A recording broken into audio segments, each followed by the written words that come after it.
Shooting a bow to hit a target and shooting a bow to kill an animal is quite a bit different. And in this video, we're just going to talk about the main differences between shooting at targets that don't really move and don't really need to be killed, and then what actually changes when you're shooting at a real life animal. Because there is a few things you got to think about. And I would say the first one is just going to be the tip that you're shooting. So this right here is your normal field point. It's just a bullet tip. It flies really good. It goes into targets nice and pulls out of targets nice. However, when you're shooting an animal, that's not really going to get the job done. You want something that does damage. Because say you're shooting the center of a target, your objective is simply to get your arrow to hit the target. However, whenever you're hunting, you add in a whole other step to that. Not only do you have to get your arrow to the target, but now that arrow has to get inside the deer and mess up the things that are vital for it to live. Let's take a look at what those are. So this right here is a pretty good representation. You want to get in here on the deer and hit the lungs or the heart or some of the blood vessels going to it.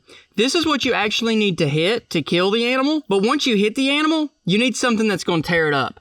And this little field point isn't going to do that much damage. This is where broadheads come into play. And these right here, you can see are broadheads. And I've got one right here on this arrow.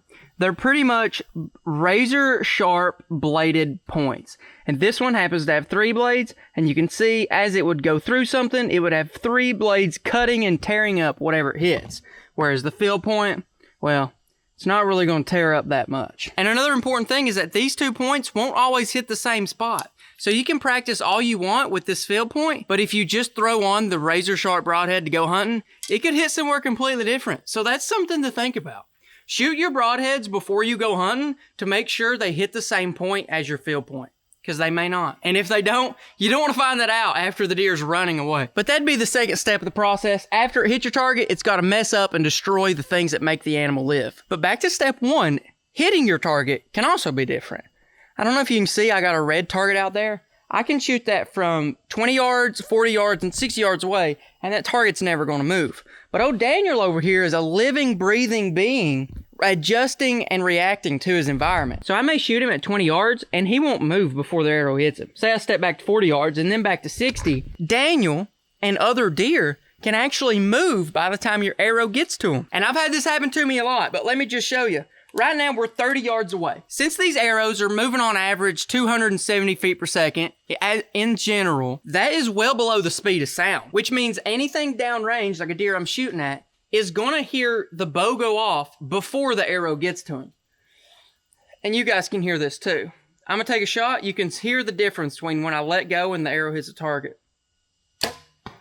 It's still pretty quick.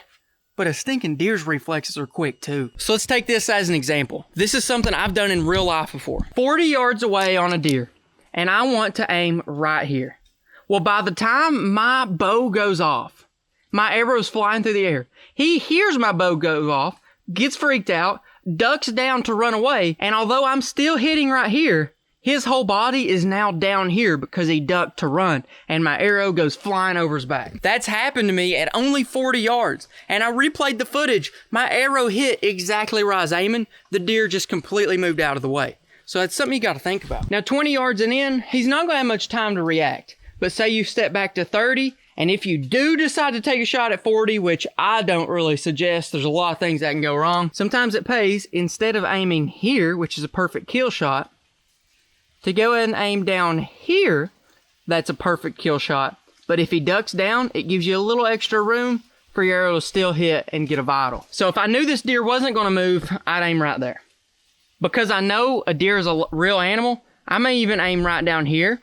Because if he does duck, it's still going to hit him somewhere in the vitals. And if he doesn't move at all, it's still going straight in there and cutting up the important stuff. That's just another thing you gotta think about. These are real life animals and they will move. But now one more thing, because that target is always broadside. Daniel can be broadside, but wait a minute. What if Daniel's not broadside? Because I don't just want to hit over here. I want to hit what's inside. And let's not forget, animals have a big scapula right here. That's a big bone that's strong enough to stop a lot of arrows. So if you try to put it straight in there, you've hit the bone. And you may not even get enough penetration to kill it. Whereas if Daniel is angled this way, you can actually shoot all this right here, which is behind the rib cage, and it'll go straight through him and cut up all kinds of stuff that's inside. So that's another thing you gotta think about. The different shot angles on the animals and all these bones where they're going to be at different angles. Just straight up, the best way to shoot them is broadside. Well, let's just type in and see what they do when they're quartering. You see on this shot, if he's looking towards you, you can see that that shoulder blade right there straight up covers so much of the vitals. You gotta be careful not to hit that. Now let's see if they're quartering away. This is what I was talking about earlier though.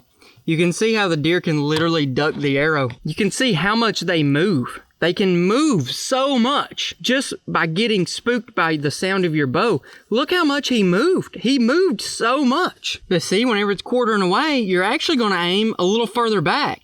That's because you have to assume where the arrow's going once it goes inside. If I hit right here broadside, going straight through.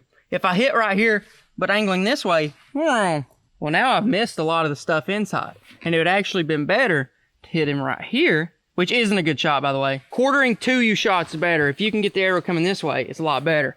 But if I hit right here, and he was quartering this way, well, I'm just hitting that. And that's really not that good. Instead, I'd want to hit back here. That way my arrow goes straight in like that and ends up cutting all that good stuff that hangs out right in here. So when you're shooting at animals, just remember that they can actually move and they can move around. And don't forget to throw on a big old broadhead and make sure it's sharp. That way it can actually do damage to kill the deer. If you want to learn more about the basics of hunting deer, click right over here. Or right over here, I do a little more in-depth video on where to shoot a deer and a lot more of the internals of the deer.